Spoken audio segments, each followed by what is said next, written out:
আসসালামু আলাইকুম, আশা করি সকলেই ভালো আছেন। তো আজকের ভিডিওর বিষয়টা যদি একটু বলি, একটা এসি চলতে চলতে হঠাৎ করে ঠান্ডা হচ্ছে না। তো এটা কেন হয়, কি কারণে হয়, এবং এর কয়েকটা কারণ, শুধু একটা না, এছাড়াও বিভিন্ন কারণ হতে পারে একটা এসি না চলার বা না ঠান্ডা হওয়ার। এই যে সমস্যাগুলো কেন হয়, এই বিষয়টা নিয়ে আমি আজকে সরাসরি আপনাদের মাঝে একটু আলোচনা করব এবং বিস্তারিত জানানোর চেষ্টা করবো যে একটা এসি কি কি কারণে ঠান্ডা হওয়া বন্ধ থাকে এবং কি সমস্যা হয়। ওই ক্ষেত্রে আপনাকে খেয়াল করতে হবে যে এসির কত টন, কি ক্যাপাসিটি, কত ভোল্টে চলে, এই বিষয়টা কিন্তু আগে জানতে হবে। তারপরে কিন্তু আপনি বুঝতে পারবেন যে এসির আসলে কি সমস্যা হয়েছে বা হচ্ছে।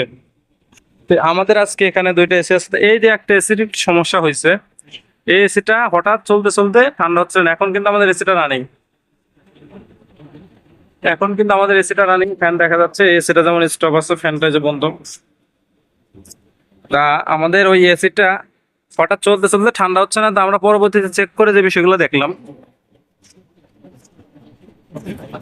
এই দেখেন, আমি যদি দেখাইলাম মাপজোপ দিয়ে দেখালাম পরে, এই দেখেন আমাদের যে একটি ক্যাপাসিটার থাকে, অর্থাৎ ক্যাপাসিটারটা হচ্ছে কম্প্রেসার ক্যাপাসিটর।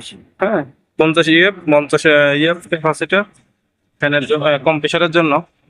তো আমাদের এই এসিটার এই ক্যাপাসিটারটা সমস্যার কারণে এসিটা চলতেছিল বাট ঠান্ডা হচ্ছিল না। এবং কি কিভাবে বোঝা গেল, কিভাবে বুঝতে পারলাম, এই যে ফ্যানটা চলতেছে, কম্প্রেসার চলে না। শুধু এটা হলেই কি ক্যাপাসিটার যায় না, এছাড়া আরো অন্যান্য সমস্যা হতে পারে। সেই সমস্যার কারণে কিন্তু ক্যাপাসিটার বা অন্য সমস্যার কারণে ঠান্ডা না হতে পারে।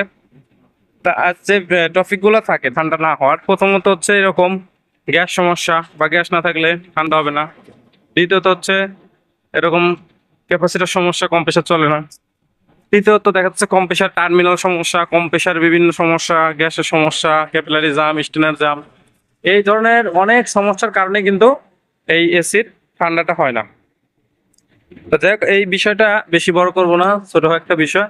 আপনাদের এই প্রথমে চেক করতে হয় যে লাইন ঠিক আছে কিনা, তারপর ক্যাপাসিটার, তারপর কম্প্রেসার, এইগুলা চেক করতে হয়। তো এইগুলা চেক করেই কিন্তু আসলে আমাদের চেক করা লাগে যে আসলে কিভাবে কি হলো, এবং এইগুলা কারণে কিন্তু এসি থেকে ঠান্ডা হয় না। বিস্তারিত এটাই ছিল।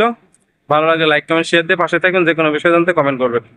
আসসালামু আলাইকুম, আশা করি সকলেই ভালো আছেন। তো আজকের ভিডিওর বিষয়টা হচ্ছে এই যে একটা এসিতে ঠান্ডার প্রবলেম বা ঠান্ডার সমস্যা, ঠান্ডা হচ্ছে না। আমরা প্রথমত আউটডোরটা চেক করলাম, চেক করার পর আমরা এসে দেখি যদি ক্যাপাসিটার সমস্যা।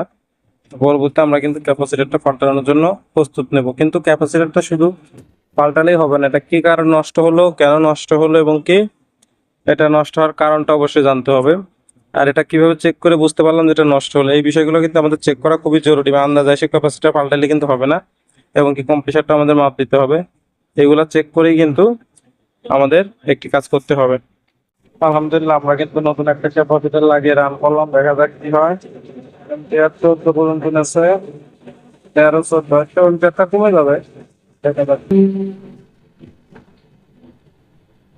12তে চলে আসছে, আরো কমে যাবে।